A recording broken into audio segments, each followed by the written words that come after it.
On the night of We Are the World, Sheila E. was in the studio waiting for her moment. But every time she looked up, someone was asking her the same question. Can you get Prince to come down? She wasn't there to sing. She was there to be bait, and nobody told her. By the time the recording session for We Are the World began on the night of January 28, 1985, Lionel Richie had been working toward this moment for months. The song had been written, the studio had been booked, the sign on the door had been placed. 45 of the most significant musical artists of the decade were making their way through the corridors of A&M Recording Studios in Hollywood, arriving in the particular heightened state of people who have just come from an awards ceremony and are now being asked to do something that the awards ceremony itself could not have produced, to set aside the individual identities that the awards ceremony exists to celebrate and become, for one night, part of something that required everyone to be slightly less themselves and slightly more together. But there was one name that was not on the attendee list that Lionel had wanted to be on it more than almost any other. One name that represented, in his mind, both a creative opportunity and a statement about the kind of night he was trying to build. One name whose absence was going to require a solution, and whose solution had produced, in the weeks leading up to the session, a series of phone calls and conversations and strategic decisions that had never been fully disclosed to the person most directly involved in them. That name was Prince. In January of 1985, Prince Rogers Nelson was not merely one of the most significant artists in popular music. He was, alongside Michael Jackson, one of the two people who most completely defined what popular music was doing at that exact moment in history. Purple Rain had been released in the summer of 1984 and had achieved the kind of cultural dominance that occurs perhaps once or twice in a decade, an album and a film and a persona that had collectively reorganized the conversation about what a popular artist could be and do and mean.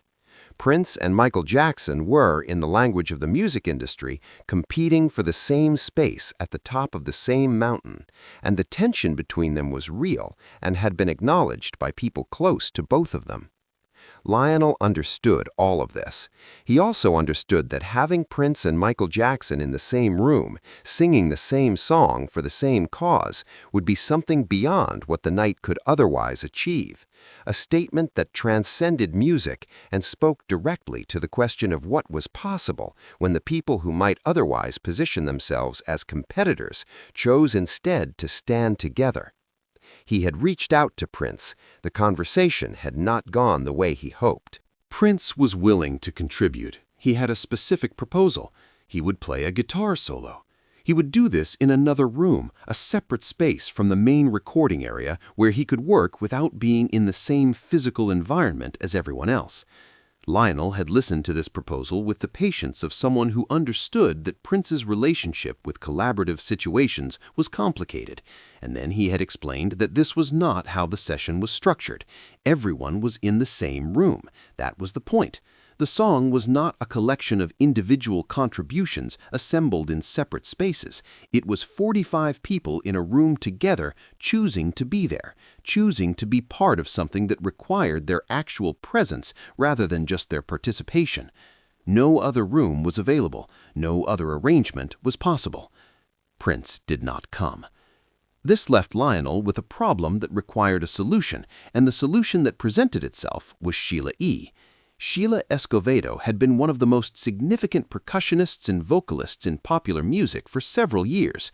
She had released her debut album, The Glamorous Life, in 1984, an album that Prince had produced and written and played on, an album whose entire existence was a testament to the depth of the creative partnership between the two of them. They had worked together extensively. They were close in ways that went beyond professional collaboration. If anyone had the relationship, the history, the specific kind of personal credibility required to persuade Prince to walk through a door he had already decided not to walk through, it was Sheila E. Lionel called her. The invitation was genuine. She was an extraordinary talent, and her presence in the studio was not merely strategic, but the strategy was also present, and the strategy was not disclosed. Sheila E. was invited to participate in We Are the World, and she said yes with the enthusiasm of someone who understood what the night represented and wanted to be part of it.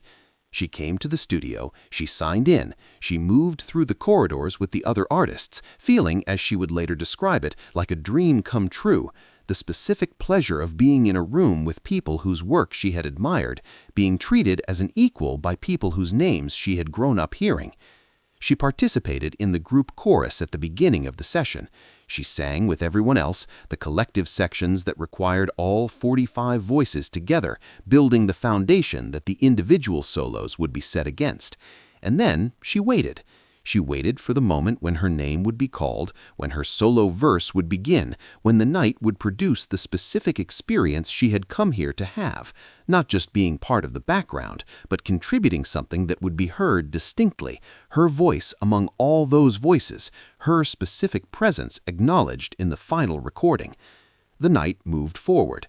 Artists took their turns at the microphone, solos were recorded, sections were completed, the song took shape in the way that songs take shape in a recording session, gradually, and then more quickly, and then with the irreversible momentum of something that has found its final form. Sheila waited through all of it, watching the session move through its stages, aware that her moment had not yet come, but trusting that it was coming. And then someone leaned toward her and asked if she thought she could get Prince to come down. It was not the first time the question had been asked. It had been asked earlier in the evening, gently, almost as an aside, the way you ask someone something when you want to make clear that it is not the main point, while also making clear that it is very much the main point. Sheila had fielded the question with the grace of someone who knew Prince well enough to know that the answer was probably no, but was willing to try. She had made the call. Prince had not come. The session had continued. The question came again and again. Each time it arrived with the same quality of careful casualness, as though the person asking it was not asking it with any particular urgency, as though it was simply a thought that had occurred to them, and they were passing it along without any particular weight behind it. And each time Sheila answered it, she became more aware of a pattern that the repetition was making visible, the specific shape of a situation in which the question being asked is not a casual question at all, but the actual reason for her presence in the room. She thought about the solo verse that had not arrived. She thought about the hours she had spent in the studio, singing in the group sections, waiting for the moment that had been implied when she was invited. She thought about all the people who had asked her the same question over the course of the evening, Lionel, Quincy, others, each one with the same quality of careful casualness that now, in retrospect, had the quality of coordination. She thought about what it meant that Prince had not come, that the solo verse had not materialized, and that the question had been asked of her repeatedly by people who knew, as she increasingly understood she had not been told, exactly why she was there. She was there because they hoped Prince would follow her, and when Prince didn't follow her, the reason for her presence had been resolved without anyone acknowledging what that reason had been. She was in the studio as a means to an end that hadn't materialized, and the end had been abandoned, while she remained, waiting for something that had never been the actual plan. Lionel Richie was across the room when Sheila E. made her decision. She walked to where he was, and she told him directly, without drama and without accusation, but with the complete clarity of someone who has understood something and is acting on that understanding. She was going to go. She was done for the night. She had been there for hours. She was leaving. Lionel looked at her. There are moments in the management of a large and complicated situation when the person managing it encounters the consequence of a decision they made earlier, delivered to them by someone they care about in a way that cannot be deflected or postponed. This was one of those moments. He had made a calculation, a reasonable one from the perspective of someone trying to produce something extraordinary under the conditions of enormous complexity, and the calculation had been made at the expense of Sheila E.'s full understanding of why she was there. The calculation had been wrong, not in its strategic logic, but in its human cost, and the human cost was now standing in front of him, prepared to leave. He had nothing adequate to say. He said what he could. Sheila E. left the studio before sunrise, before the moment that Lionel would later describe as the one where everyone became a family. She was not there for that. She had been there for something else, had given what she had to give, and had walked out into the Los Angeles night with the particular dignity of someone who has understood what happened and chosen not to make it larger than it needed to be. She would speak about this publicly for the first time nearly 4 decades later, in the Netflix documentary The Greatest Night in Pop. She spoke about it without bitterness, with the reflective clarity of someone who has had a long time to understand an experience and has arrived at a place where the understanding is complete enough to be shared. She said she had no regrets about being part of the song. She knew what it meant. She knew what it had accomplished, but she also knew what the night had been for her, and she chose to say that out loud because the story of We Are the World was not only the story of 45 people coming together, it was also the story of one person who came and left before the coming together was finished, for reasons that the official account had never included. Lionel Richie, when the documentary's director approached him about Sheila's account, did not dispute it. He offered no alternative version of events. He had been there. He knew what had happened.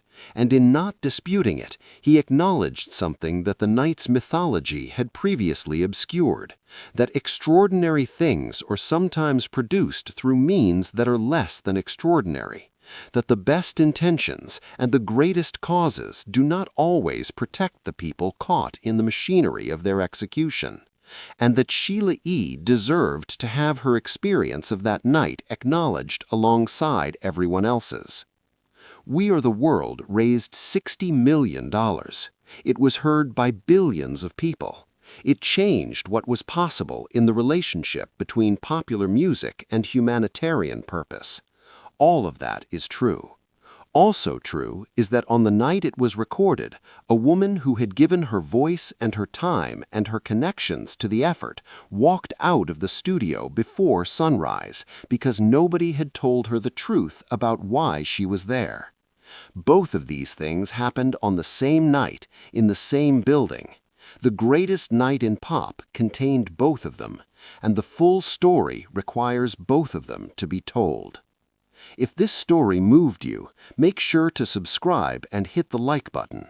Share this with someone who has ever given their best to something only to discover the terms had never been what they were told, because even the most important nights in history contain the stories of the people who didn't make it to morning. Leave a comment below. Do you think Lionel made the right call? And don't forget to ring the notification bell for more stories from inside the greatest recording session in music history, the ones that happened between the cameras, in the spaces the official story left out.